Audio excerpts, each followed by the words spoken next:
السلام علیکم. آج ہم بات کریں گے کزنس میرج کے بارے میں کہ کزنس میں جو شادیاں ہوتی ہیں ان کے کیا نقصانات ہیں اور ان سے کیسے بچا جا سکتا ہے.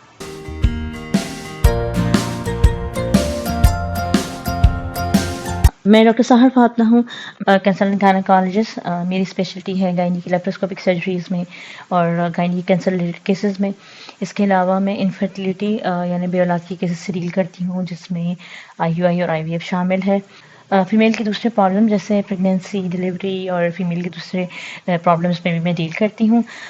میں کراچی کے ایک لیڈنگ میڈیکل کالج میں ایز ہیڈ آف ڈپارٹمنٹ کام کر رہی ہوں، اور اس کے علاوہ کراچی کے ڈفرینٹ سیٹ میں میری پرائیویٹ پریکٹس بھی ہے. آج ہم بات کرنے والے ہیں کزنشل میرج کے بارے میں.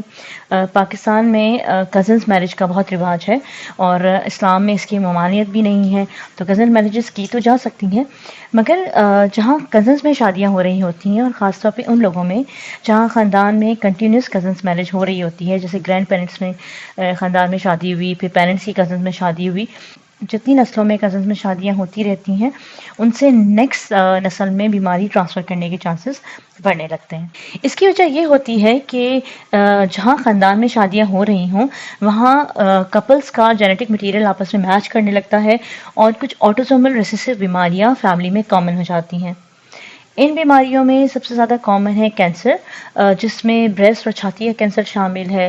اس کے علاوہ انڈے دانی کا کینسر، آنتوں کا کینسر اور پروسٹیٹ کا کینسر بھی ایسی فیملیز میں کامن ہوتا ہے جہاں کزنز میں میرج ہوتی ہے. کچھ اور بیماریاں جیسے blood pressure, sugar, heart problem, cholesterol کی پرابلم، کچھ اور میٹابولک ڈس آرڈرز بھی ان فیملیز میں زیادہ ہوتا ہے جہاں پہ کنٹینیوسلی کزنز میرج ہو رہی ہیں. جہاں خاندانوں میں کنٹینیوسلی کزنز میں میرج ہو رہی ہوں وہاں کچھ اور بیماریاں بڑھنے لگتی ہیں. یعنی پیدا ہونے والے بچے میں IQ لو ہوتا ہے، یعنی ان کی مینٹل ایبلٹی دوسرے بچوں کے مقابلے میں کم ہوتی ہے.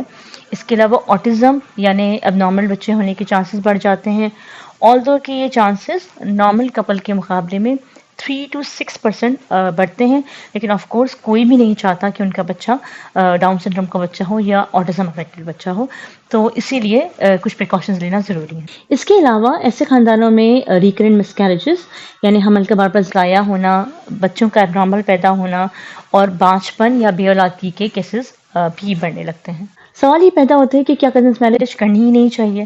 اس کا جواب ہے نہیں، آپ کزن مینج کر سکتے ہیں، لیکن شادی کرنے سے پہلے ضروری ہے کہ کپل کے ٹیسٹ کرائے جائیں اور دیکھا جائے کہ ان میں کوئی ایسی ابنارملٹی تو نہیں ہے جو کہ نیکسٹ نسل کے لیے نقصان دہ ثابت ہو. بہت سے اور اسلامک کنٹری جیسے یونائٹیڈ عرب امارات جہاں پہ کزنس میرج کا رواج ہے، وہاں شادی سے پہلے کچھ بیسک ٹیسٹ کروائے جاتے ہیں جس میں HIV، ہیپیٹائٹس B اور C شامل ہے. اس کے علاوہ تھیلیسیمیا یا سکل سیل ڈیزیز کے ٹیسٹ بھی کرائے جاتے ہیں، دیکھا جا سکے کہ اگر کپل میں دونوں کو یہ بیماری ہے تو وہ نیکسٹ نسل کو بیماری ہو جانے کے چانسز اور بیماری محلق ہو جانے کے چانسز بہت زیادہ ہیں. تو ایسے کیسز میں کزن میرج کو اوائڈ کرنے کا مشورہ دیا جاتا ہے. ایسے لوگ جن کی فیملی میں کزنشل میرجز ہوتی ہوں اور جن کی اپنی فرسٹ کزن سے شادی ہو، ان کو ہم پری پریگنینسی کلینک میں بلاتے ہیں. یعنی پریگنینسی پلان کرنے سے پہلے وہ ہمارے پاس کلینکس میں آتے ہیں جن میں ہم ان کے کچھ ٹیسٹ کرا کے دیکھتے ہیں کہ آیا کوئی ان کے اندر ایسی کوئی جینیٹک ابنارملٹی تو نہیں ہے کہ وہ بیماری اگلے نسل میں ٹرانسفر ہو جائے، اور پھر اس لحاظ سے ہم ڈیسائیڈ کرتے ہیں کہ آیا پریگنینسی میں ہم نے ان کے بچوں کے اسپیشل ٹیسٹ کرنے ہیں یا نہیں. بچے میں ابنارملٹی ڈیٹیکٹ کرنے کا ایک اور طریقہ ہے جس کو ہم کہتے ہیں پری امپلانٹیشن ڈائگنوسس. ایسے سارے کپلز جن کے پہلے اب نارمل بچے پیدا ہو چکے ہوں یا جن کے بار بار حمل ضائع ہو رہے ہوں یا ان کی خاندان میں بچوں کے اب نارمل پیدا ہونے یا حمل ضائع ہونے کے کیسز رپورٹ ہوتے ہوں، ایسے لوگوں کا ہم IVF کے ذریعے بیبی کراتے ہیں، اور اس میں جو ہمارے پاس ایمبریو ہوتا ہے اس کا ہم ٹیسٹ کرتے ہیں جس کو ہم پری امپلانٹیشن ڈائگنوسس ٹیسٹ کہتے ہیں. اس کے ذریعے معلوم کیا جاتا ہے کہ بچے میں ابنارملٹی ہے کہ نہیں. اگر بچے میں کوئی ابنارملٹی ہوتی ہے تو عام طور پہ اس ایمبریو کو یوٹرس میں نہیں ڈالا جاتا، اور اگر ایمبریو نارمل ہو تو اس کو یوٹرس میں ڈالا جاتا ہے. وہ خواتین جو پریگنینسی ٹھہرنے کے بعد ہمارے پاس آتی ہیں، ہم نے کچھ اسکریننگ ٹیسٹ کراتے ہیں. ان میں کچھ بلڈ ٹیسٹ ہوتے ہیں جو ہم پریگنینسی کی اسپیسیفک ڈیز پہ کرواتے ہیں، اور اس کے علاوہ الٹرا ساؤنڈ بھی ہوتا ہے.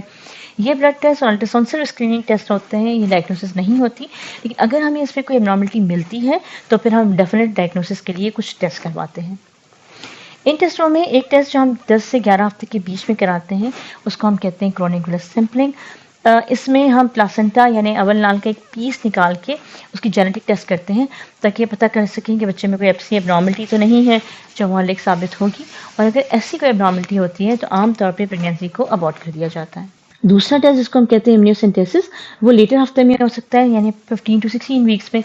اس میں ہم امنیوٹک فلوئڈ یعنی بچے کی تھیلی کا جو پانی ہوتا ہے وہ نکال کے اس کا جینیٹک ٹیسٹ کرتے ہیں تاکہ معلوم کیا جا سکے کہ بچے میں کوئی ابنارملٹی ہے کہ نہیں۔ جن کی بھی فرسٹ کزن میرج ہو، جن کے خاندان میں ریکرنٹ کزن میرج کا رواج ہو، جن کی فیملی میں اور کوئی بیماریاں چلی آ رہی ہوں، خاص طور پہ بچوں کی ضائع ہونے کی یا نارمل بچوں کی، ان کی ساری پریگنینسی کو ہم اسپیشلائز کلینک میں ٹریٹ کر رہے ہوتے ہیں اور ان کو ریکرنٹ آبزرویشن میں رکھا جاتا ہے، ریکرنٹ اسکین ہوتے ہیں تاکہ اگر کوئی نارملٹی ہے تو اس کو ٹائم پہ ڈیٹیکٹ کر لیا جائے، اور بہت ساری کیسز میں کچھ اسپیشل میڈیکیشن بھی دی جاتی ہے تاکہ بچے کو اب نارمل ہونے سے یا ضائع ہونے سے بچایا جا سکے۔ کچھ مذاہب میں اور کچھ کنٹریز میں کنزنشل میرج منع ہے، جیسے ہندو مذہب میں عام طور پہ کزن میں میرج نہیں ہوتی۔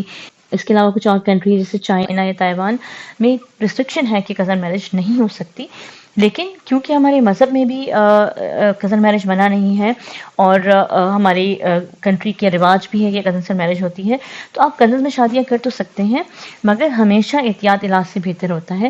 اگر آپ کزن میرج کرنا چاہ رہے ہیں تو دیکھ لیں کہ آپ کی فیملی میں کوئی ایسی بیماری تو نہیں ہے جو ریکرنٹ جنریشن میں چلی جا رہی ہو، اس طرح اپنی نیکسٹ جنریشن کو کسی مہلک بیماری کا شکار کر دیں گے۔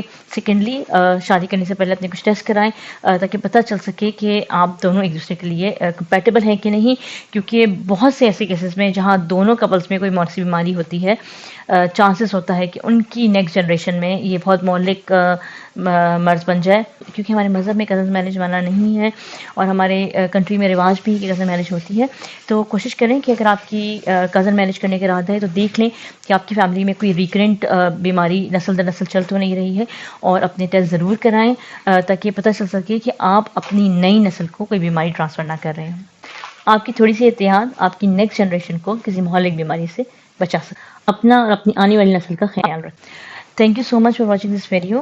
اگر آپ نے مجھ سے کنسلٹ کرنا ہو تو آپ نیچے دیے گئے نمبر پہ کال کر کے ویڈیو کنسلٹیشن کے لیے اپوائنٹمنٹ لے سکتے ہیں یا مجھے میرے کلینک پہ وزٹ کر سکتے ہیں۔